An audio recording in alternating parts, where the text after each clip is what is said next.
Hello everyone and welcome back to your last stop. This is your host Hitarth and today I am reviewing A Knight of Seven Kingdoms, a prequel set in the world of Game of Thrones.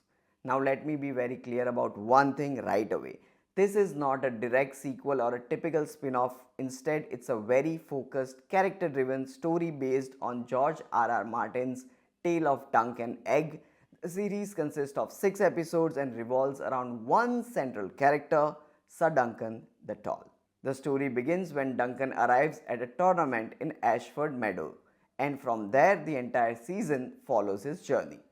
If you are someone like me who watched Game of Thrones but hasn't fully explored all its spin-offs, I think you'll be genuinely enjoy this one. And here are my reasons why. First of all, the show is not gory.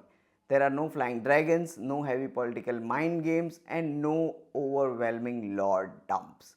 This is a simple, grounded introduction to Ser Duncan the Tall, played by Peter Claffey, who portrays Duncan as a complete goofball in the best possible way.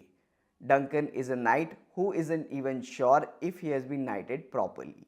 He previously served a master who himself was a wandering knight, without house, without land, and honestly, without much dignity.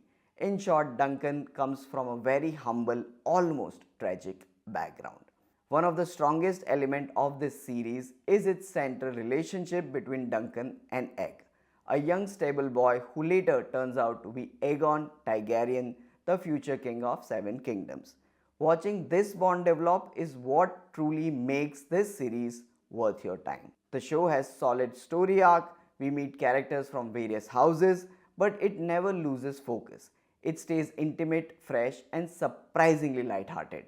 Just like the classic Game of Thrones, it's filled with quirky, slight, ridiculous characters, but without the brutality. Now, A Knight of Seven Kingdoms isn't completely flawless, but it's consistently watchable. The episodes aren't too long, they don't feel boring, and the writing is tight enough to keep you engaged without being overly verbose. Characters created by George R.R. Martin and Ira Parker, the series feels distinct from the other GOT projects. The writers do a great job keeping the tone mild yet meaningful, focuses more on character building than shock value. There are new fights, new characters, new emotional moments, and strong world building, all of which makes A Knight of Seven Kingdoms a refreshing watch in the world of Game of Thrones. So that's it from me, guys. Hope you all like this episode. Do catch me next week for more. Until then, follow the podcast on YouTube. Cheers.